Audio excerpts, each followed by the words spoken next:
विमर्शितो विमर्शितो हेयतया पुरस्तात् कृष्णाङ्घ्रिसेवाम् अधिमन्यमान उपाविशत् प्रायम् अमर्तनद्याम्। भाषांतर और तात्पर्य। कृष्ण कृपा से मूर्ति अभय शरणारविंद भक्ति वेदांत स्वामी शिल प्रभुपाद जी के द्वारा शिल प्रभुपाद की जय। भाषांतर इस प्रकार से। महाराज परीक्षित आत्म साक्षात्कार की अन्य समस्त विधियों को छोड़कर अपने मन को कृष्ण भावनामृत में एकाग्र करने के लिए गंगा नदी के तट पर दृढ़ता पूर्वक बैठ गए, क्योंकि कृष्ण की दिव्य प्रेममयी सेवा सर्वोच्च उपलब्धि है और अन्य समस्त विधियों को मात करने वाली है। तात्पर्य, महाराज परीक्षित जैसे भक्त के लिए कोई भी भौतिक लोक, यहाँ तक कि सर्वोच्च ब्रह्म लोक भी उतना वांछनीय नहीं है जितना कि आदि पुरुष भगवान श्री कृष्ण का धाम गोलोक वृंदावन है। यह पृथ्वीलोक ब्रह्मांड के असंख्य ग्रहों में से एक है और महतत्व की परिधि में ऐसे असंख्य ब्रह्मांड होते हैं। भक्तों को भगवान द्वारा तथा भगवान के प्रतिनिधि गुरुओं या आचार्य द्वारा बतलाया जाता है कि असंख्य ब्रह्मांडों में से कोई भी ग्रह भक्तों के रहने के योग्य नहीं है। भक्त सदैव अपने घर भगवत धाम वापस जाने के इच्छुक रहते हैं, जहाँ वे सेवक, मित्र, माता पिता या भगवान के प्रेमी के रूप में उनके पार्षदों में से एक बनकर किसी एक वैकुंठ लोक में या भगवान कृष्ण के धाम गोलोक वृंदावन में रह सकें। ये सारे लोग परव्योम में सनातन रूप से स्थित है, जो महत्त्व के अंदर कारणार्णव की दूसरी ओर है। महाराज परीक्षित वैष्णव भक्तों के उच्च कुल में जन्म लेने तथा अपनी संचित धर्मनिष्ठा के कारण पहले से ही इतनी सारी जानकारी से अवगत थे, अतएव वे कोई भौतिक ग्रह में जाने के लिए जरा भी इच्छुक नहीं थे। आधुनिक विज्ञानी भौतिक व्यवस्था द्वारा चंद्रमा तक पहुंचने के अत्यंत उत्सुक हैं, लेकिन वे इस ब्रह्मांड के सर्वोच्च लोक की कल्पना भी नहीं कर सकते। लेकिन महाराज परीक्षित जैसा भक्त चंद्रमा या इस प्रकार के किसी भी भौतिक लोक की रंच भी परवाह नहीं करता। अतएव जब उन्हें एक निश्चित तिथि पर मृत्यु का आश्वासन दे दिया गया, तो वे दिव्य यमुना नदी के तट पर, जो हस्तिनापुर की राजधानी यानी अब दिल्ली प्रांत है, के पास से होकर बहती है, पूर्ण उपवास द्वारा भगवान कृष्ण को दिव्य प्रेम भक्ति में भगवान कृष्ण की दिव्य प्रेम भक्ति में दृढ़ प्रतिज्ञ हो गए। गंगा तथा यमुना दोनों ही अमर्त्या यानी दिव्य नदियां हैं और यमुना अब भी निम्नलिखित कारणों से अधिक पवित्र है। तो नीचे कुछ कारण अगले श्लोक में दिए हैं।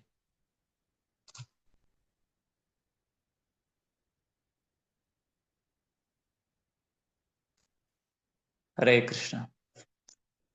तो यहाँ पर आज का जो टॉपिक है, क्लास के लिए सभी का स्वागत है। तो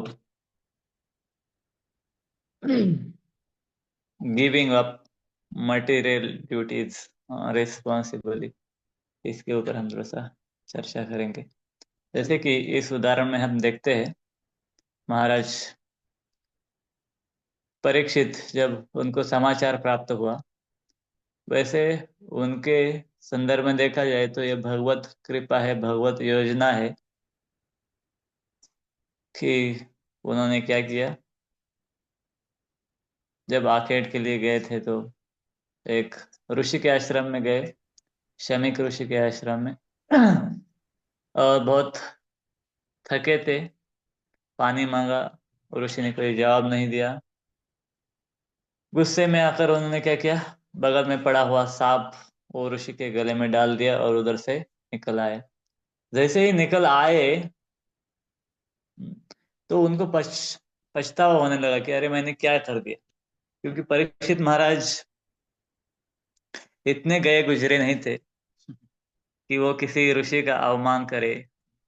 ब्राह्मण के, वो गो ब्राह्मण हिता मतलब रक्षक थे गो ब्राह्मण, और बहुत इतने महान भक्त है। आप सोच सकते हैं कि जिनको गर्भ में ही भगवान का दर्शन हुआ है, तो इतने महान भक्त है और पांडवों के वंशज है, वो ऐसा कार्य नहीं कर सकते हैं। लेकिन ये जब कोई बड़ा व्यक्ति कोई गलती करता है तो इसको भगवत योजना समझना चाहिए, क्योंकि भगवान उनसे कुछ अलग करवाना चाहते हैं।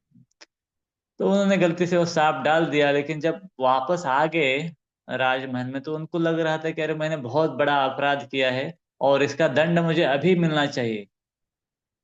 और मैं बड़े दंड का भागीदार हूँ और मुझे दंड मिलना चाहिए। उतने में ही क्या हुआ कि ये आगे की कहानी आपको पता है कि उधर जब श्रृंगी शमीक ऋषि का जो अबोध बालक शक्ति संपन्न था, ज्यादा विद्वान तो नहीं था, लेकिन ब्रह्म तेज था उसके पास, तो उसने जब उसको पता चल गया कि राजा ने ऐसा किया है तो उसको लगा कि अरे राजा लोग इतने घमंडी हो गए, इतने अहंकारी हो गए, हम ब्राह्मणों की राज लेकर हमारे ऊपर ही शासन करने लगे हैं।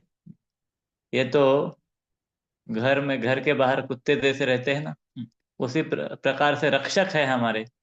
और ये अपने आप को मालिक समझने लगे, तो इनको क्या करना चाहिए, शासन करना चाहिए।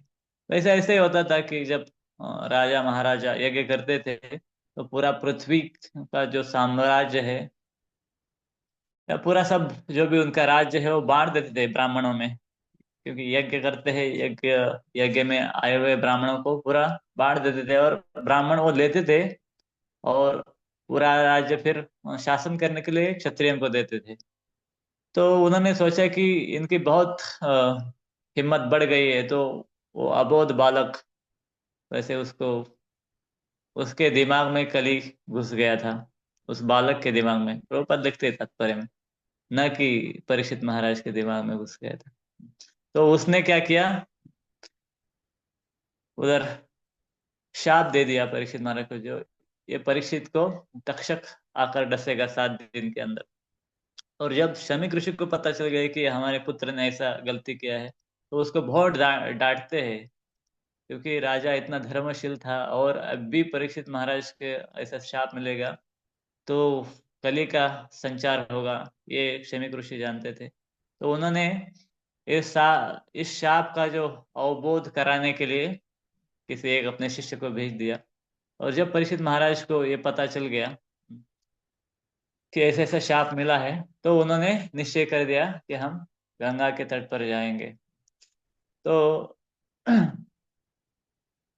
देखिए कि परीक्षित महाराज चाहते थे तो इस शाप का कुछ उपाय भी कर सकते थे, प्रतिशाप भी कर सकते थे, उतने सामर्थ्यशाली थे, या उसका और कुछ उपाय कर सकते थे। अगर हमको अगर पता चल गया कल, मान लीजिए इधर किधर तो एक गांठ आ गया और पता चल गया कि कैंसर हो गया है और अगले महीने में हम मरने वाले हैं, तो हम क्या क्या करेंगे। हाँ, हम तो प्रयास करेंगे कि कौन सा सबसे अच्छा डॉक्टर कौन सा है कैंसर के लिए, कौन सी थेरेपी चलती है, और उसमें से किसको किसको वो उनके जो टेस्टिमोनियल्स है, किनका किनका क्योर हुआ है, उनको देख जाकर मिलेंगे और पूछेंगे, और बेस्ट ऑफ डॉक्टर से बेस्ट ऑफ दी उसके ऊपर खर्चा करके हम जिंदा रहना चाहेंगे। लेकिन इधर तात्पर्य में प्रभुपाद बताते हैं कि जो भगवत भक्त होते हैं वो इस भौतिक दुनिया में रहना ही नहीं चाहते, ना कि इस पृथ्वी लोक पर, बल्कि इस ब्रह्मांड में सर्वोच्च लोक है जो ब्रह्म लोक है, वहां तक रहना नहीं चाहते हैं, वो इसको त्यागना चाहते हैं। तो समस्या ही है। वैसे भी अगर हम भौतिक जगत में ये बोलते हैं जग भगवान ने बनाया हुआ है, हम लोगों के सुख के लिए बना है, या फिर हमारी भौतिक इच्छाओं को पूरा करने के लिए बनाया है, या फिर इधर हम कृष्ण भावना भावित रहेंगे तो सुखी रहेंगे, ऐसा लोगों को हम बताते भी है, बताते हैं ना। शुरुआत में आते हैं लोगों को हम वन टाइम प्रोग्राम देते हैं, पासवर्ड फॉर हैप्पीनेस, और उसमें बताते हैं कि आप इधर भी खुश रह सकते हैं, कैसे, कृष्ण भावना का अनुशीलन करेंगे तो। ये सच भी है और झूठ भी है। ये आधा सच है। वास्तविक रूप में देखा जाए तो इस भौतिक युग में सुखी रहने की कल्पना मतलब ये भगवान के खिलाफ ही, भगवान के प्रकृति के नियमों के खिलाफ है, क्योंकि भगवान ने जब ये भौतिक जगत बनाया है तो उसके ऊपर बड़ा बोर्ड लगा दिया है, दुखालयम अशाश्वतम। और अगर हम इधर सुख खोजना चाहेंगे, इधर सुखी रहना चाहेंगे, तो ये मूर्खता है। ये ऐसा हुआ कि वो एक बूढ़ी औरत थी, उसकी कुटिया थी, और वो कुटिया के बाहर आकर जो रोड का लाइट होता है उसके लाइट में कुछ खोज रही थी, तो किसी ने पूछ लिया, "हम्म, ओ बूढ़ी माँ क्या कर रही हो इधर?" वो बोली, मेरी जो क्या बोलते हैं सुई, सुई पता है हिंदी में सुई बोलते हैं, क्या बोलते हैं उसका, माला जिससे गुनते हैं। तो वो खो गई है। बोले किधर खो गई है? वो बोली मेरे वो कुटिया में, उधर देखो कुटिया है, उधर खो गई है। तो आप इधर क्यों ढूंढ रही हो इधर? वो बोली उधर लाइट नहीं है ना, तो इधर खोज रही हूँ।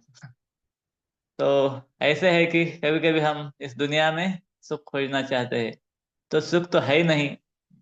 तो हमें तैयारी करना चाहिए, आज ना कल। हम सोचते हैं कि हमारा ये पहली बार हम इंजीनियरिंग कर रहे हैं, और पहली बार हमें जॉब लग रहा है, और पहली बार हमारी शादी हो रही है। लेकिन ऐसा नहीं है। जो बुद्धिमान व्यक्ति है वो समझ सकता है। कैसे समझ सकता है?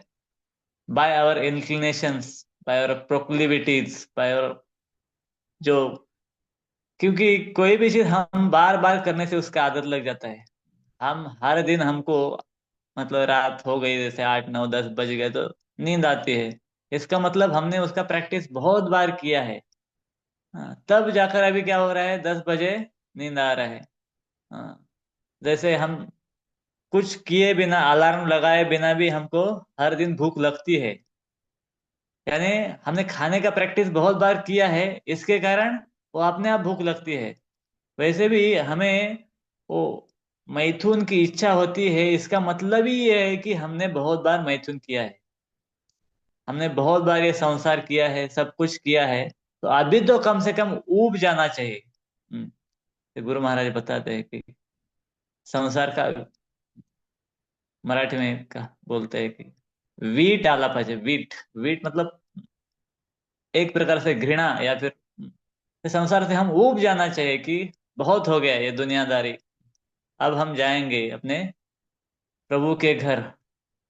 तो जाने के लिए तैयारी देखिए, आज नहीं तो कल करना ही है। अगर कोई सभ्य व्यक्ति होता है, वो पहले दिन से पढ़ाई करता है। वो कुछ लोग उतने सभ्य नहीं होते हैं, फिर पीएल लगने के बाद पढ़ाई चालू कर देते हैं। और सबसे जो असभ्य रहते हैं वो 1 नाइट पहले फिर चालू कर देते हैं पढ़ाई। तो हमको अभी से तैयारी करना है। तो आप तो सभी ऑलमोस्ट यहाँ पर जो उपस्थित है बीएसएस स्टूडेंट है, भक्ति सिद्धांत सभा मतलब एस्पायरिंग ब्रह्मचारी है। तो आप तैयारी में लग चुके होंगे, ये आशा से मैं बता रहा हूँ। तो लेकिन तैयारी में लगते हैं तो हम इस प्रकार से भी नहीं त्याग करना है इस दुनिया को, कि किस प्रकार से करना है स्मूथ ट्रांजिशन। अभी तो सब लोग हमको हमसे चाहते हैं कि अभी हमारा बेटा बड़ा हो जाएगा, पढ़ेगा, ऐसा कुछ नाम करेगा, और कुछ काम करेगा, और कुछ धन लाएगा। और लोगों ने बहुत सारे सपने सजाए रहते हैं। आपने कम सपने सजाए होंगे, लेकिन आपके ऊपर जो आश्रित रहते हैं, कभी कभी माता पिता, कभी कभी सगे संबंधी भी सोचते हैं कि अभी इसको जॉब लगेगा तो हमको ये फायदा होगा, हमको ये फायदा होगा। मित्र भी सोचते हैं। तो उनको हम धीरे धीरे उनकी जो अपेक्षाओं को थोड़ा सा कम करते हुए स्मूथ ट्रांजिशन। कभी कभी क्या होता है, हम देखते हैं कि कुछ स्टूडेंट आते हैं और बोलते हैं, Prabhu ji I want to give give up this material world, ये पढ़ाई नहीं करना है। ऐसे कुछ हमारे पास एग्जाम्पल है कि जिन्होंने क्या किया कि पढ़ाई नहीं करना है करके पूरा पढ़ाई छोड़ दिया। एक अभी दूर का एग्जाम्पल बताने से मैं नजदीक का ही एग्जाम्पल मेरा ही। हम्म, मराठी में भाषा बोलते हैं, भाषा मतलब भतीजा हिंदी में। हिंदी थोड़ा सा भतीजा था उसको। एग्री इंजीनियरिंग में ऐसा कुछ कर रहा था कॉलेज, और फिर उधर इस्कॉन के संपर्क में आ गया और इतना फायर्ड अप हो गया, इतना फायर्ड अप हो गया कि बोला मुझे अभी पढ़ाई नहीं करना है। फर्स्ट ईयर में आ गया। वैसे घर वाले, उनके घर वाले कुछ भी फेवरेबल नहीं थे, लेकिन छुप छुप के वो दिखा था कि मैं बाहर रहता हूँ, लेकिन बेस में रहता था वो। और फिर वो बोला मुझे ज्वाइन करना है सेकंड ईयर में ही। मैं बोला कॉलेज पूरा पहले, पहले कॉलेज पूरा करो। नहीं नहीं बोले, ये पूरा कॉलेज संसार बेकार है और कुछ कुछ मुझे प्रवचन सुनाने लगा। मैं उसको बहुत प्रयास किया बताने का, लेकिन वो मानने के लिए तैयार नहीं। कॉलेज छोड़ के, कॉलेज दूसरी जगह था लोनी में, फिर पुणे आ गया। मैं सोचा कि ऐसे वैसे भी छोड़ दिया ही है, तो फिर उसको पुणे में भक्तों के संग उधर सेटल किया। लेकिन वो रहा पुणे में ऑलमोस्ट 4 साल, तो 4-5 साल रहा, मंदिर में रहा, मंदिर में कुछ जॉब किया थोड़ा बहुत। लेकिन आगे जाकर वो जो ब्रह्मचारी बनना चाहता था, वो नहीं। अभी पिछले ही महीने में, 2 महीने पहले उसका शादी हो गया। तो एंडेड एट अराउंड पॉइंट। क्योंकि क्या हुआ कि कभी कभी लोगों को वैराग्य ऐसे आ जाता है, स्मशान वैराग्य जिसको बोलते हैं। लोग कभी कभी जाते हैं ना शमशान में, आप देखे होंगे, लोग बोलते हैं दुनिया में कुछ भी नहीं है, पूरा संसार बेकार है, क्या सब मोह माया है, हमें इतना कमाते हैं क्या उपयोग है, अभी फाइनल में तो ऐसे ही खाली हाथ ही जाना है। और जैसे ही वापस घर में आए तो बोलते ऑफिस कितने बजे है, और लेट हो गया मुझे, चलो चलो जाना है, मेरा टिफिन तैयार हो गए क्या। मतलब उनका वैराग्य ऐसा होता है कि थोड़े समय के लिए। हाँ,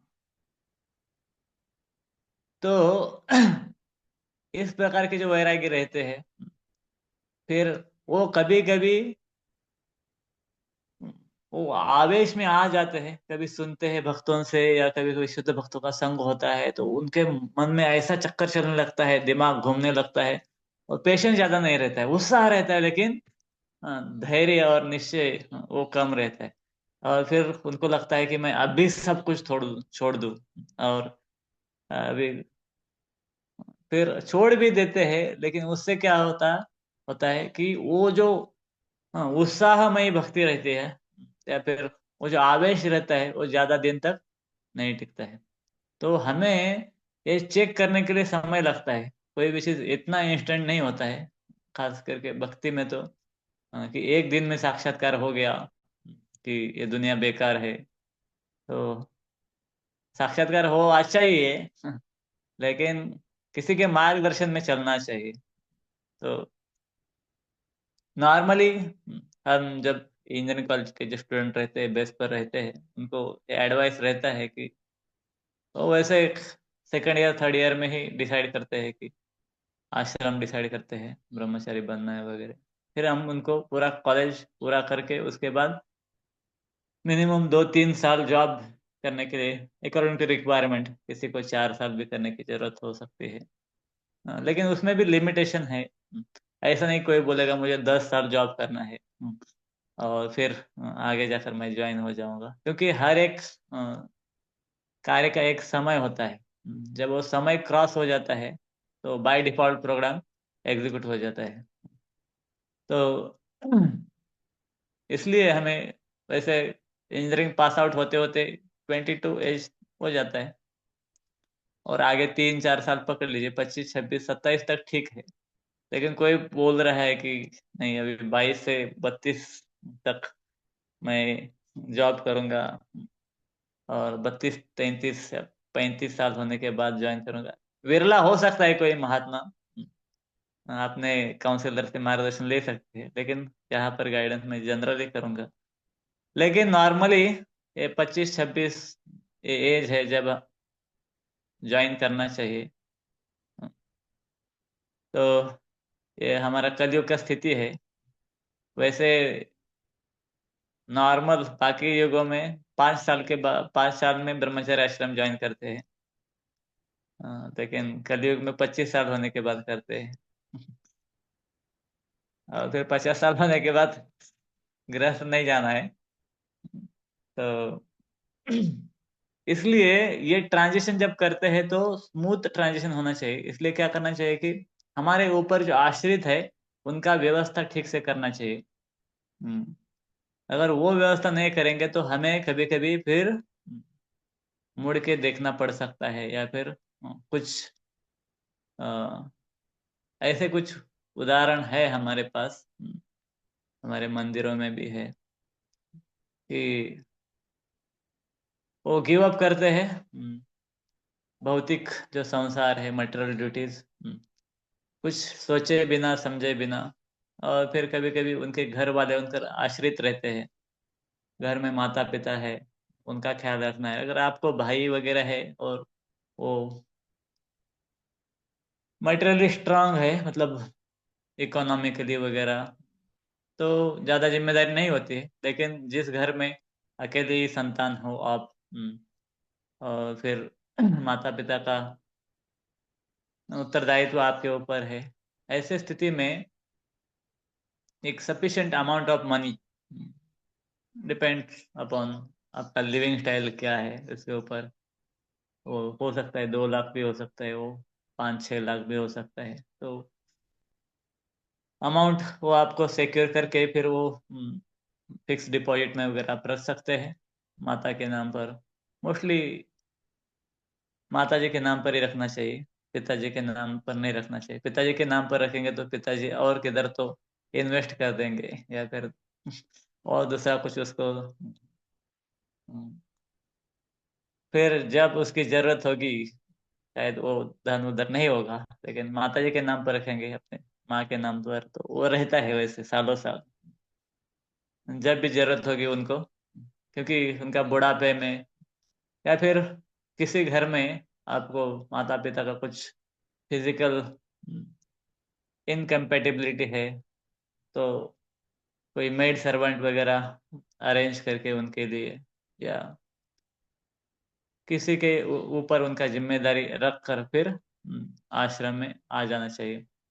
कभी कभी ऐसा होता है कि भाई का रिस्पॉन्सिबिलिटी होता है कुछ लोगों का, उनके भाई ज्यादा पढ़े लिखे नहीं है, या फिर उतना स्ट्रांग नहीं है, तो उनको सेट करना होता है कभी कभी। क्योंकि वो लोग सोचते हैं, आप नहीं सोचते होंगे, लेकिन कभी कभी बाकी के लोग सोचते हैं कि अरे इसको पढ़ाने के लिए घर वालों ने इतना खर्चा किया, वो भाई था वो तो पढ़ा नहीं ज्यादा, अभी उसको सेटल नहीं किया कि ये ज्वाइन हो गया।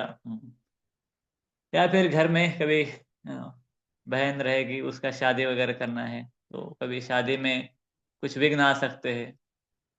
अरे उनका लड़का वो ब्रह्मचारी हो गया। वैसे तो विघ्न नहीं आता है, भगवान की कृपा से सब ठीक हो जाता है। लेकिन लोगों को बोलने के लिए क्या एक टॉपिक नहीं होना चाहिए। हम इसलिए हमको ये देखना है कि सही रूप से वो सेटल करके शादी वगैरह करके, जहाँ तक संभव है। इन ऐसे हमारे जो ऑब्लिगेशंस है, ड्यूटीज है, उसको पूरा करके फिर हमें ज्वाइन होना चाहिए। कभी कभी हम जल्दबाजी करते हैं तो हाँ, कुछ जैसे एक केस है, एक वक्त है, तो वो आईआईटी पढ़े हैं, आईआईटी से, शायद आईआईटी, नहीं कौन सा आईआईटी से। फिर उन्होंने जॉब किया, ऑस्ट्रेलिया में जॉब के लिए गए, और बड़ा पैकेज था उनको अच्छा, साउथ इंडिया से है। तो उनका हैदराबाद में उनका घर था, है घर, माता पिता। तो उन्होंने अच्छा खासा कमाया। हैदराबाद में थे, उनका अच्छा जॉब भी था, और कमाया और पूरा माता पिता को दे दिया। बड़ा घर था, और लाखों रुपए वो पिताजी के नाम पर रख दिया। लेकिन पिताजी ने क्या किया, वो पूरा के पूरा पैसा खर्च कर दिया। मतलब उन्होंने वो सब कुछ पिताजी के अकाउंट में डालकर वो ज्वाइन किए। उनका गलती वही हुआ, पिताजी के पास दे दिया। और पिताजी ने क्या किया, वो पिताजी भक्त नहीं है, तो उन्होंने ऐसा वैसे इधर उधर पूरा खर्चा कर दिया। और बाद में क्या हुआ, मतलब लगभग ज्वाइन करने के बाद एक 8-10 साल के बाद फिर उनको पैसे की, मतलब उनका एज भी ज्यादा हो गया और बेसिक नीड्स के लिए उनको जरूरत पड़ने लगी घर में। और ये तो अभी सैफरॉन ले चुके थे प्रभु जी। तो फिर उन्होंने देखा कि अभी घर में जरूरत है, वो बुलाने लगे घर में कि आप आओ जॉब करो। तो उन्होंने, मतलब वो बहुत अच्छे भक्त है। वैसे बाकी कोई होता तो मेरे जैसा शायद जाता भी नहीं वापस। लेकिन वो इतने नम्र भक्त है, और इतने, हाँ, मैं उनको देखा हूँ कि उन्होंने क्या किया, अपना सैफरॉन छोड़ दिया, फिर व्हाइट पर आ गए। फिर जॉब किया उन्होंने कुछ साल तक, और कमा के उनको माता पिता को दे दिया, उनको सेटल किया। और फिर अभी व्हाइट में ही है, जीवी में रहते हैं। तो बताने का, ये उदाहरण बताने का मकसद यही था कि कई बार हम व्यवस्था कर भी देते हैं, लेकिन कुछ ऐसी परिस्थिति आ सकती है, इसलिए थोड़ा सा,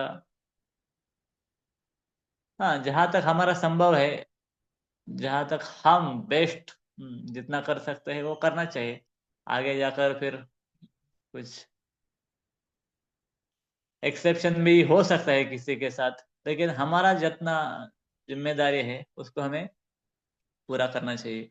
और धीरे धीरे हमें हमारा जो लक्ष्य है उसकी ओर बढ़ना चाहिए। बहुत बार मैं ये देखा हूँ कि बहुत जो लोग हैं, अ, एक गलती करते हैं, जब उनको जॉब लग जाता है तो घर वाले पैसा मांगना चालू कर देते हैं। और ये पहले महीने से लेकर पैसा देना चालू कर देते, जितना आता है। वैसे तो इस्कॉन में आते हैं तो नम्र हो जाते हैं, और सद्गुण उनमें आ जाते हैं, तो माता पिता जो भी बोलते हैं वो मान लेते हैं। पिताजी उधर से फोन करेंगे, हाँ, इधर जमीन लेना है, उधर कुआं खोदना है, उधर बोर लेना है, तो दे दो पैसा। वो जैसे आता है, उनका हर महीने का जितना भी आता है वो दे देते हैं, जितना आता है दे देते हैं। पूरा 2 साल हो गया, उनको पूछा अभी कुछ बैंक में जमा है, प्रभु जी कुछ भी नहीं है, पूरा खाली है अकाउंट। तो ऐसी अवस्था में ज्वाइन नहीं कर सकते। तो हमें क्या करना चाहिए, थोड़ा सा बुद्धिमान बनना चाहिए, कि उनको बताना चाहिए कि मैं थोड़ा सा इन्वेस्ट कर रहा हूँ। वैसे भक्तों का खर्चा ज्यादा नहीं होता है, और खर्चा ज्यादा दिखाना है उनको, करना नहीं ज्यादा, लेकिन दिखाना है, बोलना है कि अगर हमारा 40,000 सपोज मान लीजिए सैलरी है, तो उनको दिखाना है कि कम से कम 10,000 तो मेरा खर्चा होता है, 15,000 होता है, और एक 10,000 मैं इन्वेस्ट कर रहा हूँ हर मंथ म्यूचुअल फंड में या इधर उधर। बता दीजिए करते हो या नहीं हो, वो बात अलग है, क्योंकि आप जो भी कर रहे हैं अच्छे के लिए कर रहे हैं।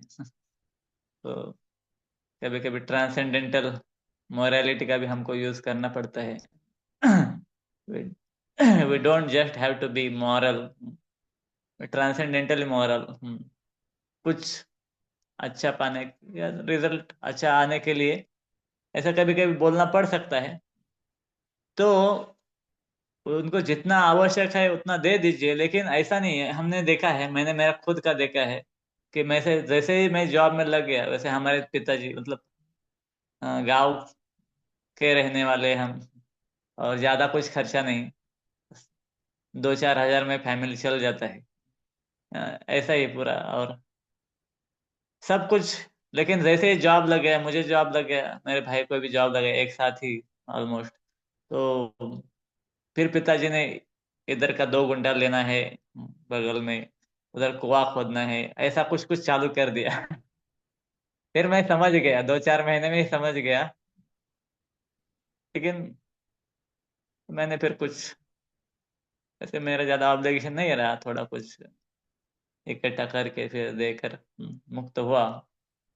लेकिन इस प्रकार आपको सावध रहना है कि आपको अमाउंट वो इकट्ठा होना चाहिए आपके पास, जो भी अमाउंट आप जब जॉब छोड़ना चाहते हैं तब तब आपके पास कुछ अ, पूंजी हो, 4-5 लाख वगैरह, जो भी आपकी आवश्यकता है।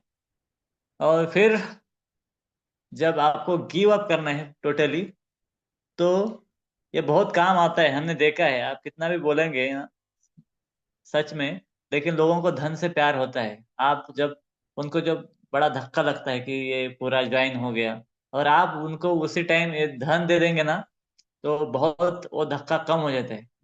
शॉक एब्सॉर्बर होता है वो बोलते हैं ठीक है, कुछ नहीं, वो कम से कम वो ज्वाइन हो गया, लेकिन हमको कुछ तो व्यवस्था करके दिया है। तो उसी समय दे सकते हैं या उनको बता सकते हैं ऐसा ऐसा करके ये क्या है। और लोगों के लिए बताने के लिए, और सिर्फ बताने के लिए नहीं है, ये व्यवस्था है। अगला जो कभी उनके जीवन में कुछ समस्या आए, कुछ बीमारी हो जाए, या फिर उसके लिए हम इस प्रकार रखते हैं। तो इस प्रकार हमको बहुत ही बुद्धिमानी से मतलब कार्य लेना चाहिए। और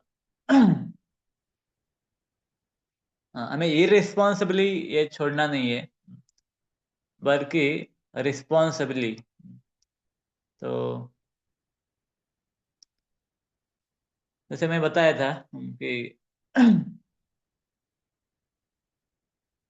इरिस्पॉन्सिबली छोड़ना मतलब क्या होता है कि जैसे कि आप कुछ व्यवस्था न करके सीधा मंदिर ज्वाइन किए। वैसे ये आपके सरेंडर के ऊपर भी डिपेंड करता है कि अगर पूरा आप शरणागत है, तो कई कई बार भगवान टेस्ट लेते भी है। और लेकिन आप अगर दृढ़ प्रतिज्ञ है, तो सब कुछ सेटल हो जाता है। और आप दृढ़ प्रतिज्ञ नहीं है, तो फिर बहुत सारी समस्या भी आ सकते हैं। मैंने ऐसा देखा है कि जैसे कुछ लोग मतलब कुछ धन ऐसा इकट्ठा करके दे देते हैं माता पिता को, वो वैसा ही रहता है, उनको माता पिता को जरूरत भी नहीं पड़ती है। और कुछ लोग दे देने के बाद जल्दी कुछ खर्चा कर डालते हैं, और फिर खाली हाथ हो जाते हैं, और फिर धन मांगते हैं। लेकिन हमें समझना चाहिए, अगर वो दूसरी बार मांगे, जैसे मैं वो एग्जांपल बता दिया, चैतन्य रूप रूप जीवी के, तो उस केस में तो वो बहुत बहुत ही बहुत नम्र भक्त है, इसलिए उन्होंने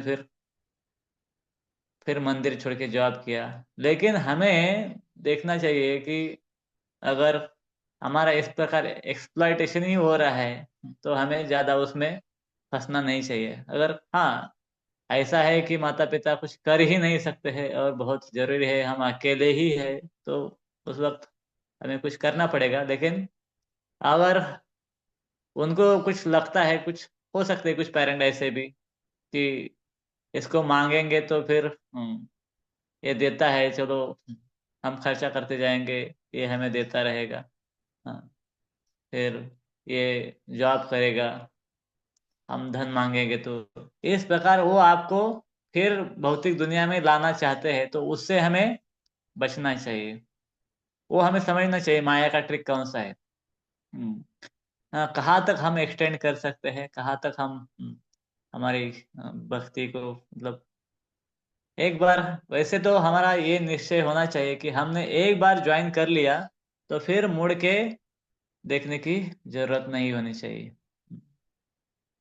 तो लेकिन एक्सेप्शन केस में कोई ऐसी जरूरत पड़ती है तो हो सकता है। कुछ लोग इस प्रकार त्याग करते हैं, लेकिन फिर उनका मन घर में रहता है। तो इससे अच्छा है कि हम गृहस्थ बनकर हमारा मन ब्रह्मचर्य आश्रम में रहे, ना कि हम ब्रह्मचारी बन के हमारा मन घर में रहे। इससे बेहतर क्या है कि हम गृहस्थ बनकर हमारा मन ब्रह्मचर्य आश्रम में रहे। रोज ये हमको भी ब्रह्मचारी होना था, लेकिन बन नहीं पाया, ये अच्छा है। अगर हाँ, क्योंकि क्या होता है कि लोगों के पास पूरा वैराग्य नहीं होता है ना, तो उनका, या फिर कृष्ण भावना में वो वीक होते हैं, साधना वगैरह सेवा नहीं करेंगे ठीक से, तो फिर उनका मन घर की ओर जाएगा। और घर में थोड़ा बहुत कुछ चलता है, 19-20, फिर उससे वो प्रभावित होने लगते हैं। और बाद में कारण बताते हैं कि घर में ऐसा हो रहा है, इसके लिए मुझे जाना पड़ रहा है। लेकिन वैसा मुख्य कारण तो यही होता है कि उनकी सेवा और साधना जो है वो ठीक से नहीं होती है। इसके कारण माया उनको अटैक कर देती है। तो वो घर छोड़ के जाते हैं, लेकिन आश्रम में रहते हुए फिर घर का सोचते हैं, और फिर कुछ ना कुछ बहाना बनाकर फिर घर में वापस आना चाहते हैं। जैसे वो एक व्यक्ति था, वो उसका और उसके बीवी का झगड़ा झगड़ा हो गया, पत्नी का झगड़ा हो गया, तो उसने सोचा कि ये संसार बेकार है, वो छोड़ के चला गया। गांव के बगल में ही एक टीला, टीला था, उसके ऊपर जाकर बैठ गया पेड़ के नीचे।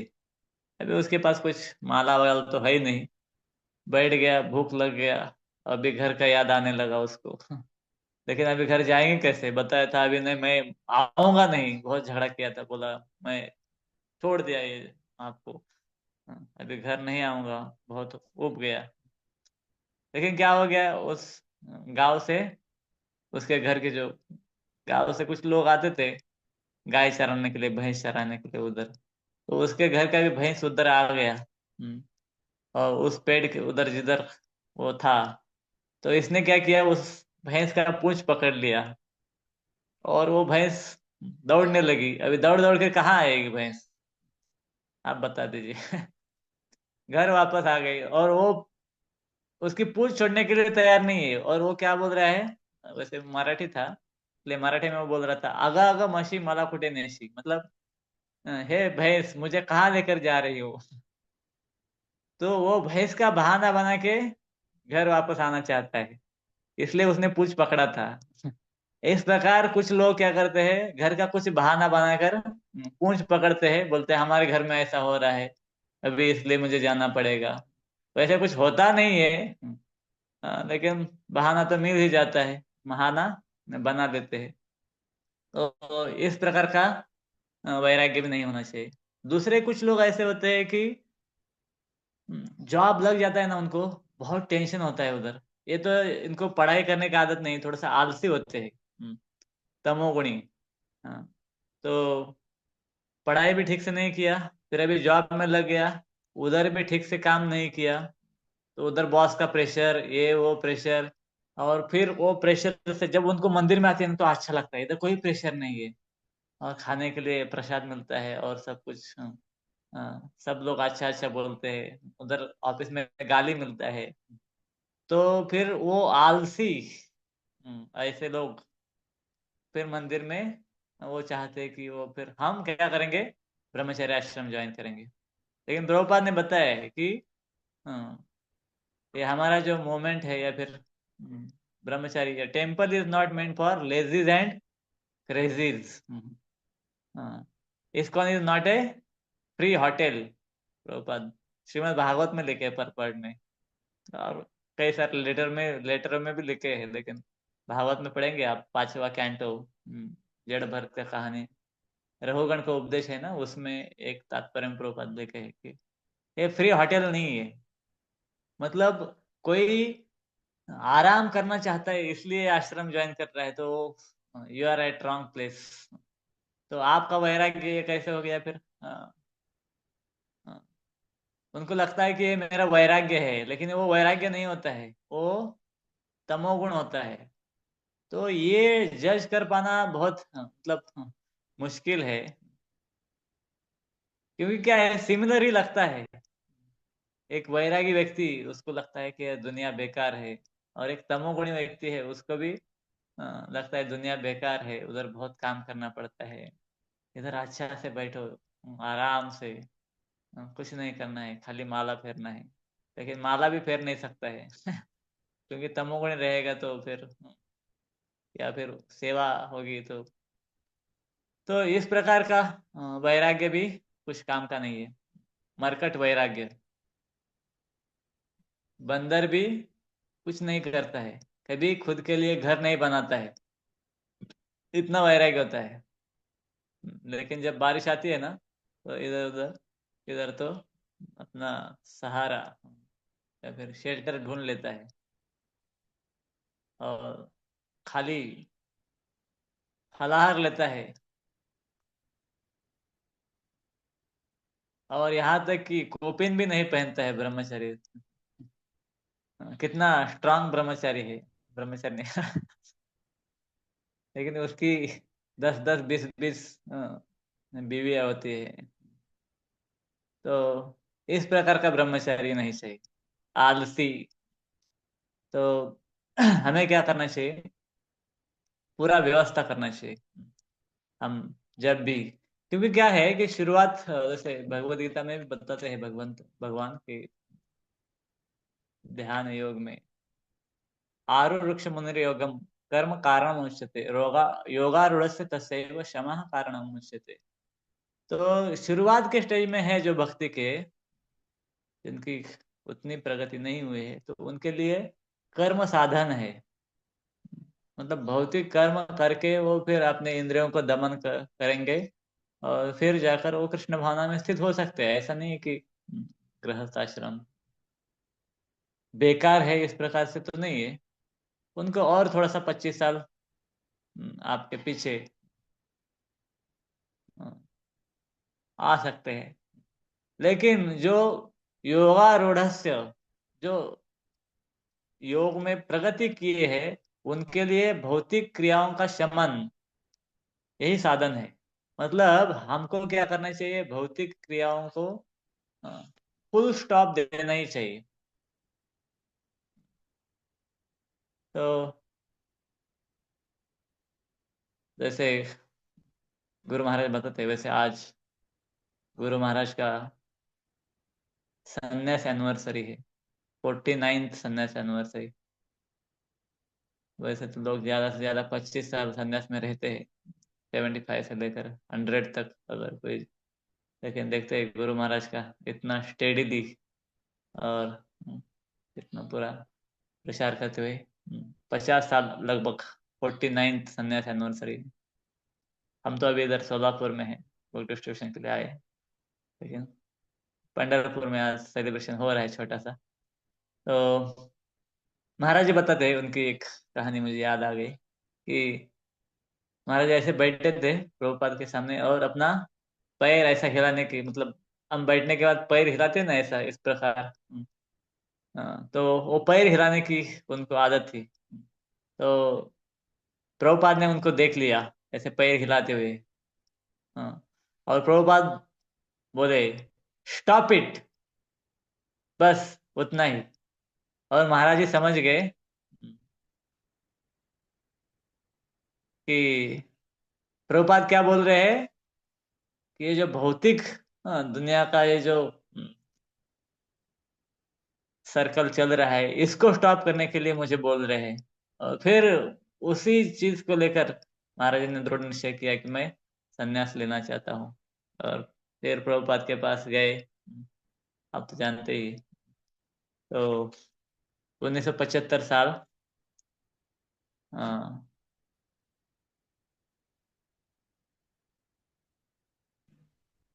ओके। हरी हरी।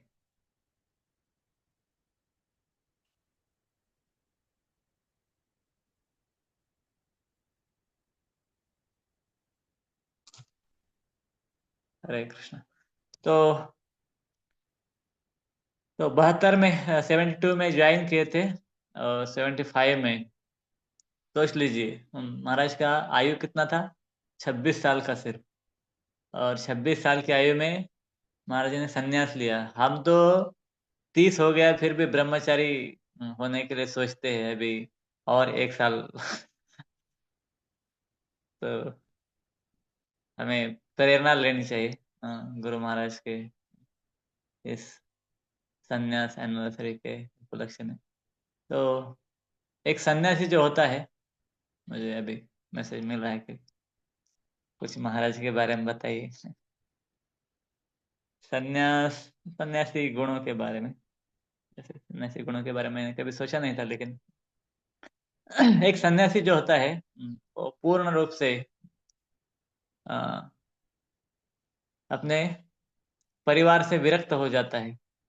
जैसे सन्यास लेते हैं ना, तब आप अगर किसी का सन्यास देखे होंगे तो वो फिर तर्पण करते हैं। जैसे कोई व्यक्ति मरने के बाद तर्पण किया जाता है ना, तो सन्यास जब लेता है उसी वक्त तर्पण किया जाता है। मतलब हेज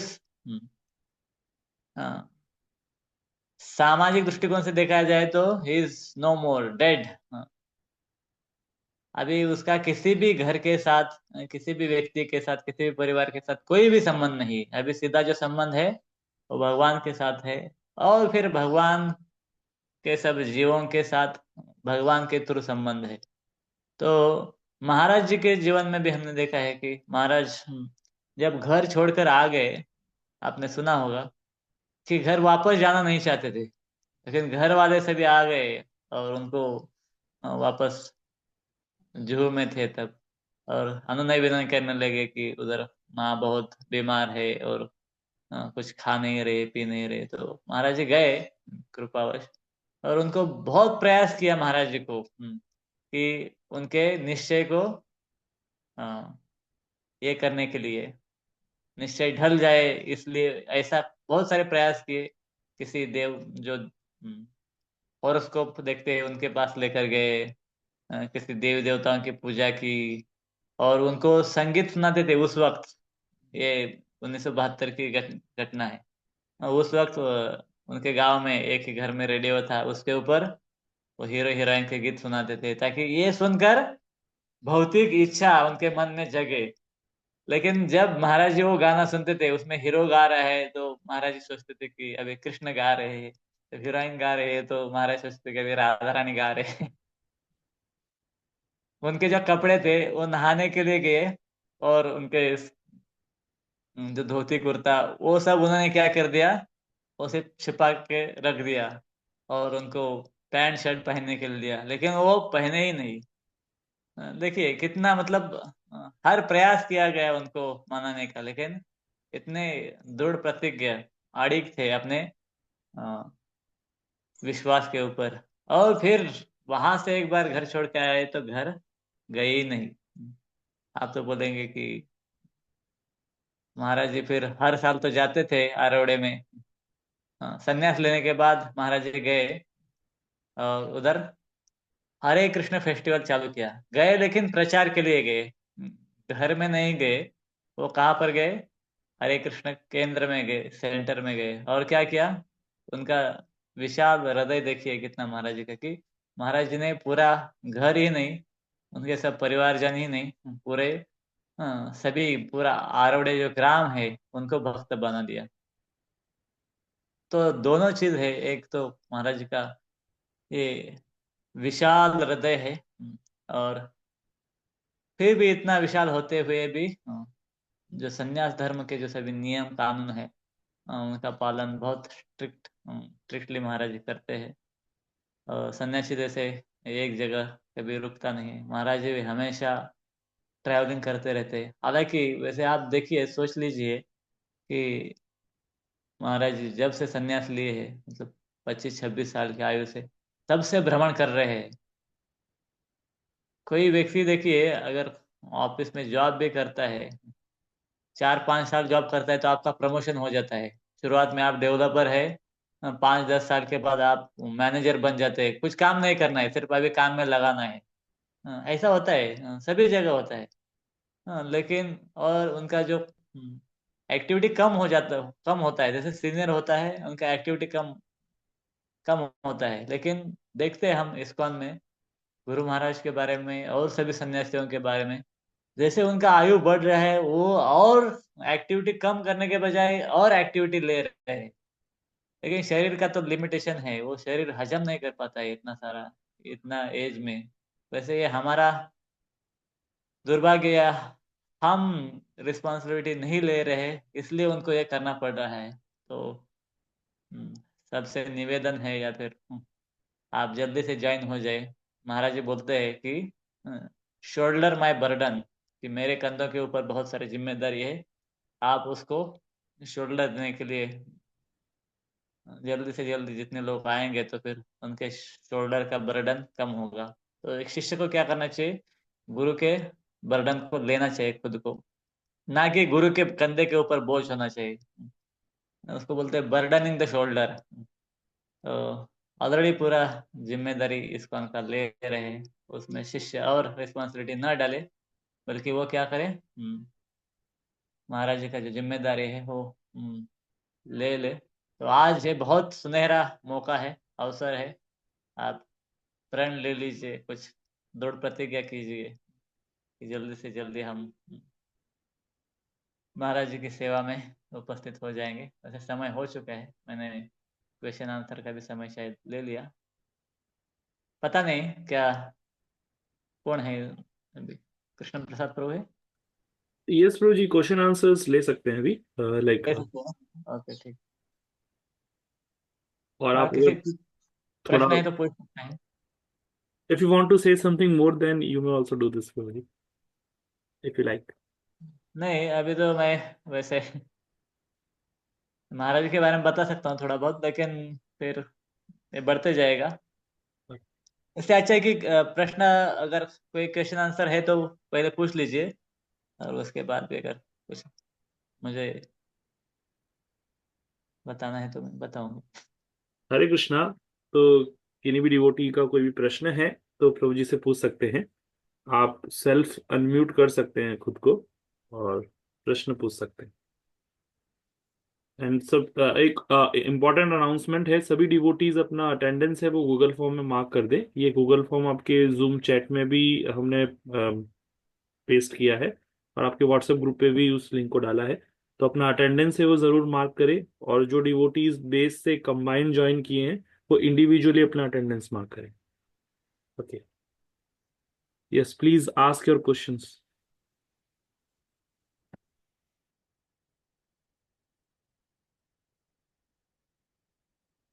अगर किसी का सवाल नहीं है तो फिर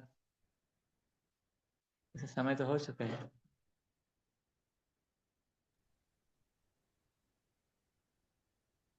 किसी भी डिवोटी का कोई प्रश्न? Yes, Mayapur voice Amravati.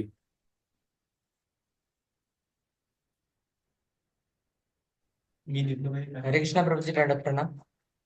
हरे कृष्णा। प्रभु जी, जैसे मैं इधर वॉइस में रहता हूँ, तो मेरा घर भी इधर ही है। तो मतलब जाना नहीं चाहता घर पे, पर तब भी घर में बुलाते हैं बार बार।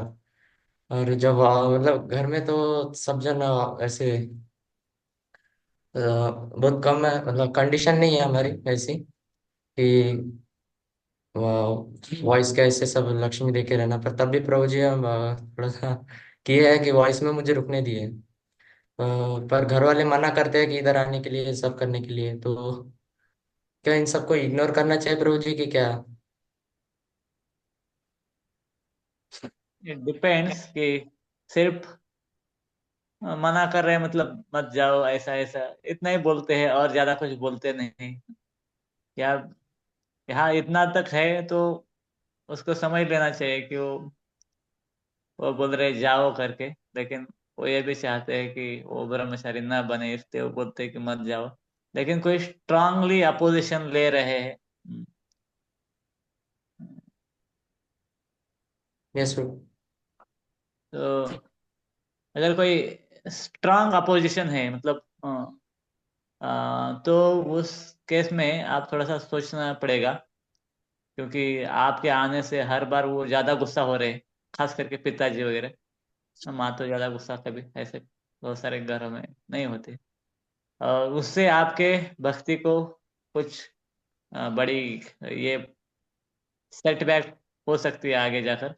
तो ऐसे केस में थोड़ा सा उनके सामने आना और जाना थोड़ा सा अवॉइड करना चाहिए, या फिर उनको जो फ्रिक्वेंसी थोड़ा सा कम रख सकते हैं। लेकिन देखिए, प्रैक्टिस उधर रख के भी कर सकते हैं, लेकिन पूरा अवॉइड नहीं करना चाहिए। इस केस में, वैसे केस में जैसे हाँ,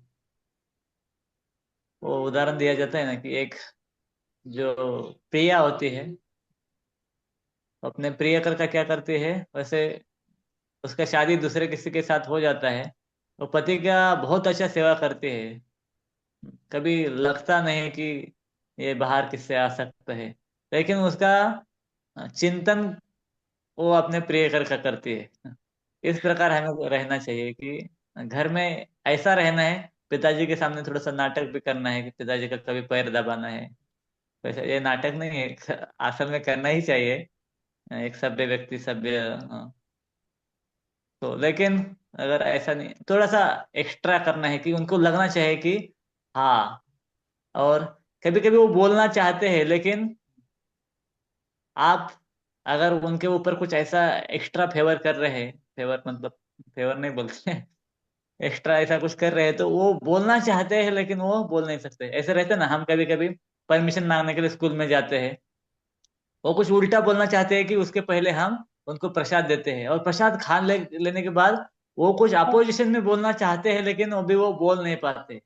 हाँ, इस प्रकार हम ऐसा कुछ पहले ही कर दे कि वो हमको रेजिस्ट करना चाहते हैं, लेकिन उतना रेजिस्ट न करे।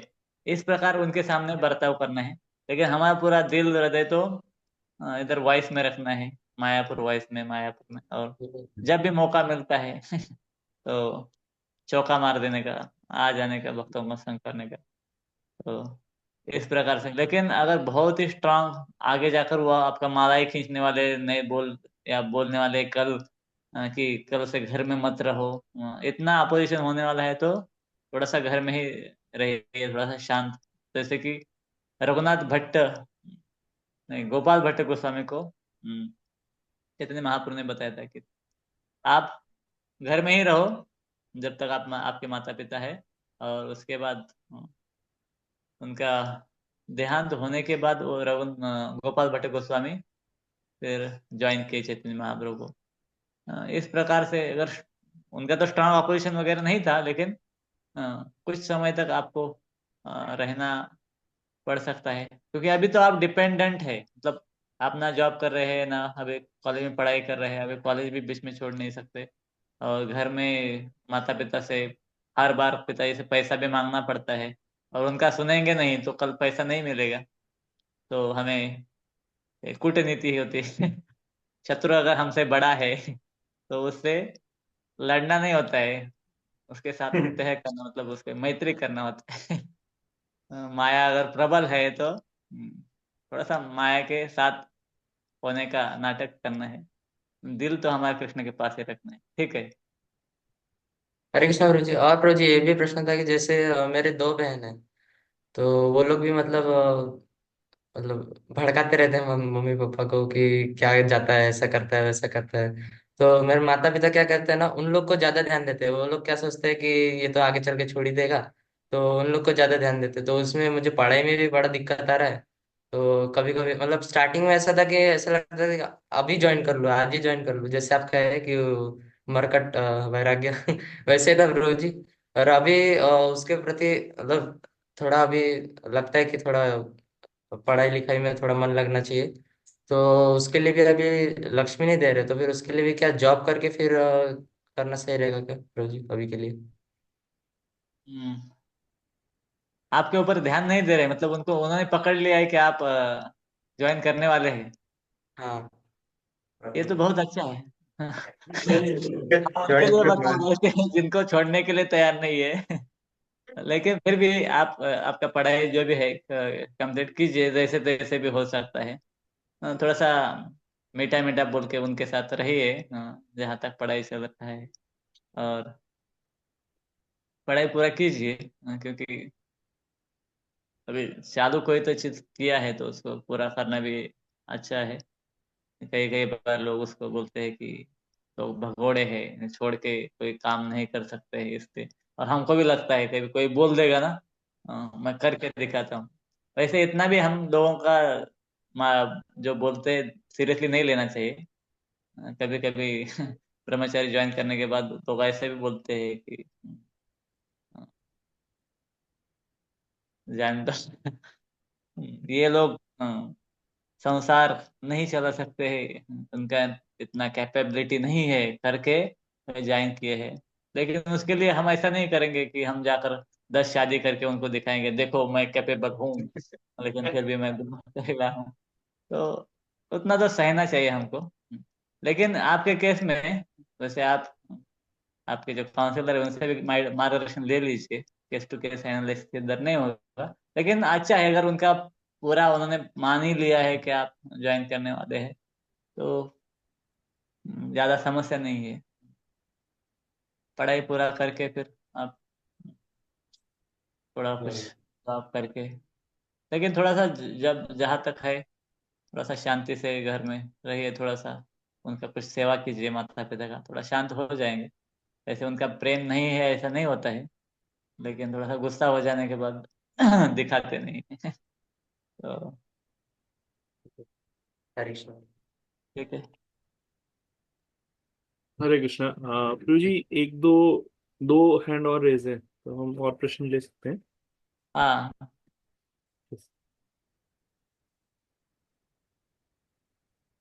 नमस्ते।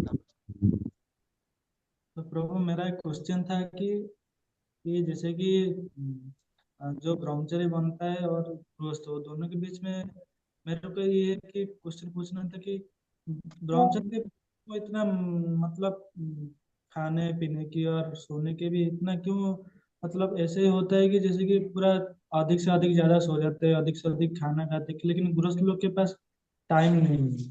तो इसलिए मतलब क्या ब्रह्मचर्य, क्या ब्रह्मचर्य बनने से हम हमारा पीछे पीछे भागता है, मतलब सोने की अधिक इच्छा हो रहा है कि खाने की अधिक इच्छा हो रहा है, तो कहाँ पे घूमने के लिए अधिक इच्छा हो रहा है, उसको कैसे, मतलब इसको कैसे रुक सकते हैं, उसको कुछ लोग है ऐसे जैसे कि कैसे रुक सकते हैं ब्रह्मचर्य के लिए, कुछ ये ऐसे। देखिए, खाली स्थान बदलने से हमारा मानसिक प्रवृत्ति नहीं बदलेगा, वो तो है ही, पूरा हमने उसको समाप्त नहीं किया है। और उसको एक हम अच्छे परिवेश में आ गए हैं, लेकिन उधर भी हमें सतर्क ही रहना चाहिए। ऐसे नहीं कि ब्रह्मचर्य आश्रम में आ जाने के बाद वो शुद्ध भक्त बन गया। अभी भी गंदगी है अंदर, अभी भी भोग वासना है, उसको हम धीरे धीरे कम करना है, ये हमें अलर्ट रहना चाहिए।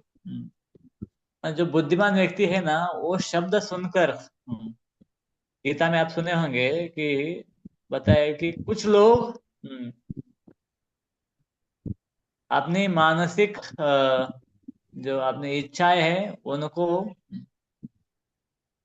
मतलब गृहस्थ और ब्रह्मचारी के बारे में इनडायरेक्टली ऐसा है कि वो यज्ञ के बारे में बताते हैं ना भगवान, यज्ञ।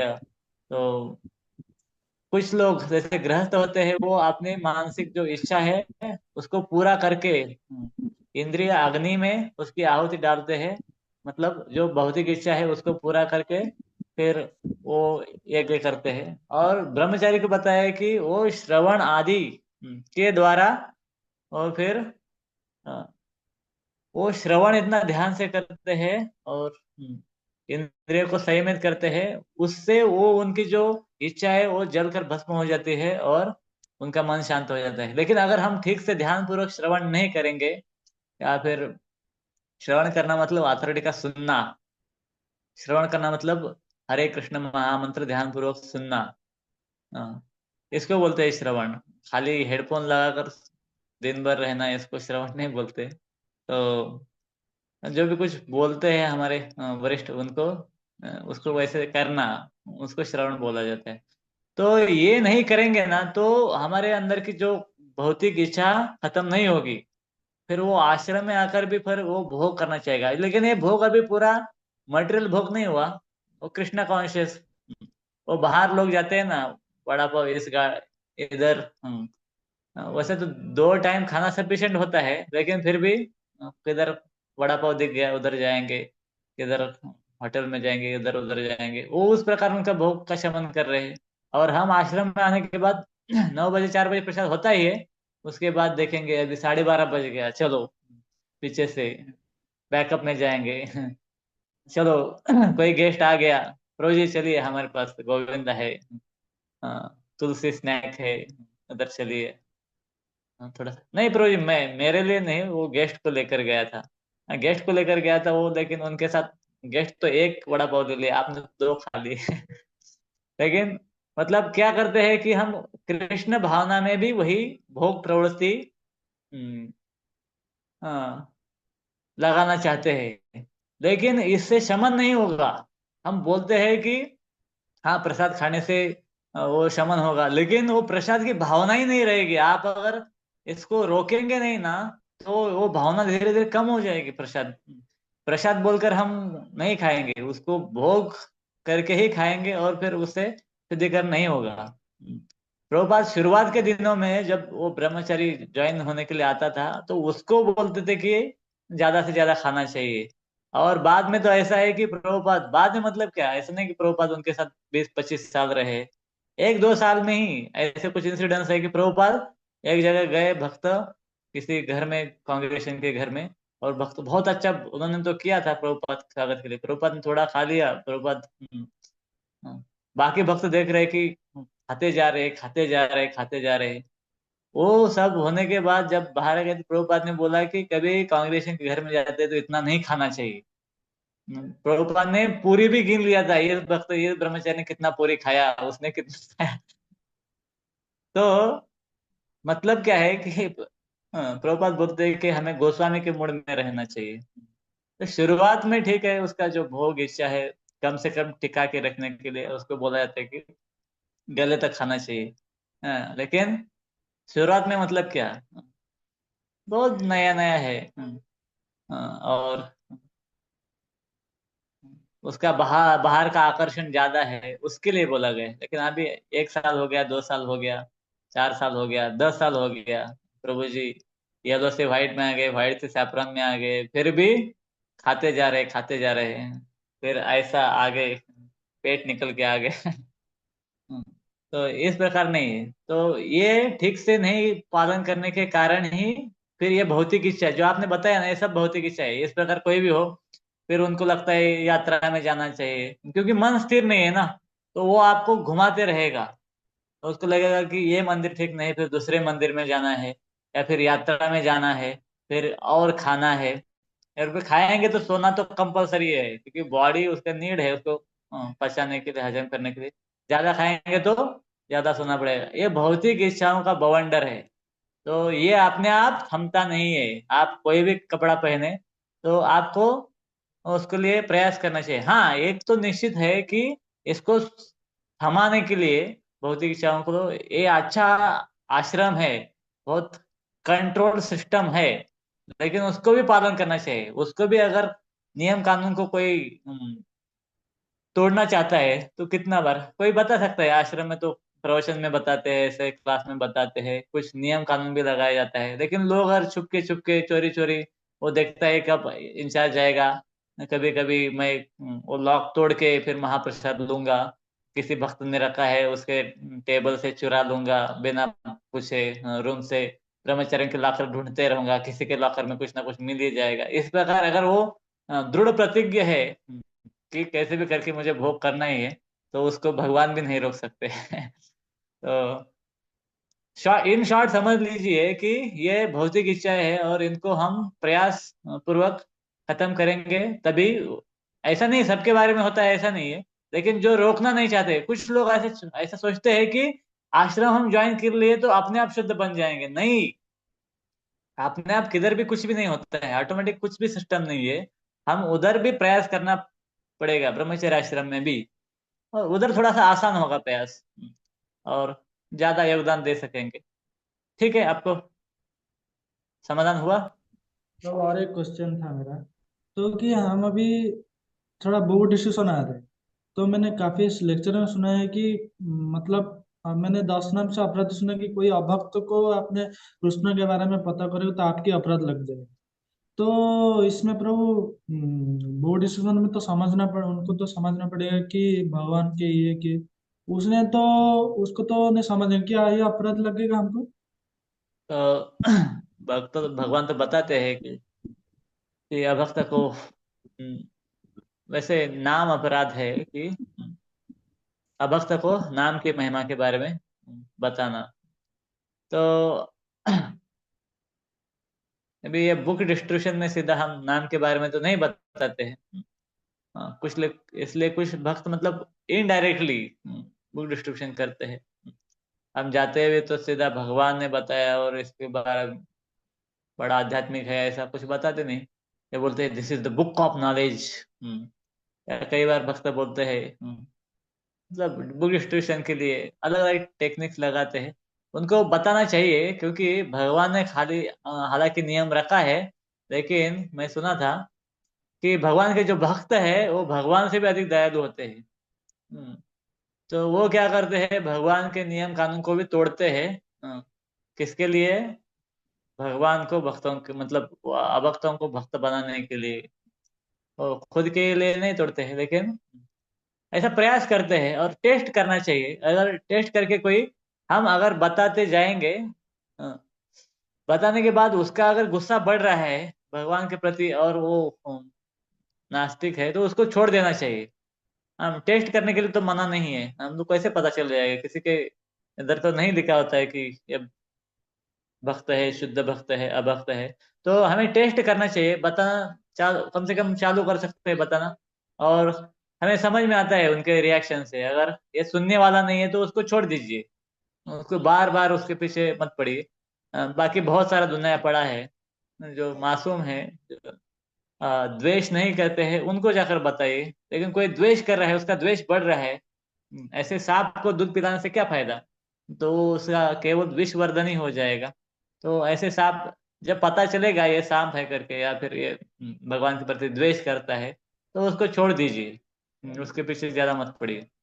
लेकिन टेस्ट तो करना ही पड़ेगा, नहीं तो हमको पता नहीं चलेगा कि मतलब हमें सबको एनकाउंटर तो करना ही है, सबके पास जाना है। लेकिन जहां पर दिखता है कि ये बहुत ही एंटी है तो छोड़ देना चाहिए। ठीक है, और लास्ट क्वेश्चन ये मनीष कौन है, बाबुली। हरे कृष्ण प्रणाम। है प्रभु जी इस फोन से दोनों कनेक्टेड है बेस में ही। तो मेरा फोन काम नहीं कर रहा था हालांकि। धन्यवाद प्रभु जी अच्छा लेक्चर के लिए। पहली बार मैंने क्लास अटेंड किया था बरसाना में आपके। और ये दूसरी क्लास है मैं अटेंड कर रहा हूँ मिसेस। अभी मौका मिला मुझे अटेंड करने के लिए। काफी अच्छा लगा मुझे दूसरी बार भी आपसे मिलने का अवसर प्राप्त हुआ। ऑनलाइन ही सही। प्रभु जी मैं ये जानना चाह रहा था अगर कोई क्लास ऑनलाइन हो मुझे आपकी तो फिर कैसे मिल सकता हूँ? आपसे कैसे मैं अगेन एडिट कर सकता हूँ? क्लास के लिए बोल रहे हैं क्या? जी जी जी।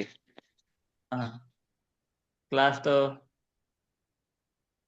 वैसे मैं अभी कभी कभी इधर आता रहूंगा ये फोरम पे और जैसे भागवतम क्लास कभी कभी इस्कॉन पंढरपुर ऑफिशियल चैनल पर मतलब ओके। क्लास रहते हैं भागवतम के। और बाकी हमारा, आप उधर किसी भक्त से ऐसे कुछ कांटेक्ट में नहीं है? उधर बेस है कैसा है, मतलब आप घर में है कि बेस में है? बेस में प्रभु जी। बेस में है, ओके। तो वैसे हमारा वीकली एक क्लासेस भी रहता है, मीटिंग, उसमें भी आप अगर जी में रहता है, उसमें आप अगर ज्वाइन होना चाहते हैं तो हो सकते हैं। मुझे आप व्हाट्सएप मैसेज करेंगे तो मैं उसका लिंक वगैरह आपको भेज दूंगा। और ठीक है। बाकी आपका स्वागत है, पंढरपुर में आए कभी, अभी महाराज जी भी आए, मिलना चाहते हैं, आना चाहते हैं तो धाम है जी अवसर भगवान। मिलेगा जरूर आएंगे। ठीक। आपने बरसाना में जो माता जी गौशाला था वहाँ पे एक वैष्णव भजन आप गए थे मम निवेदन करो उसको मैंने कई बार सुना था रिकॉर्डिंग किया था मैंने।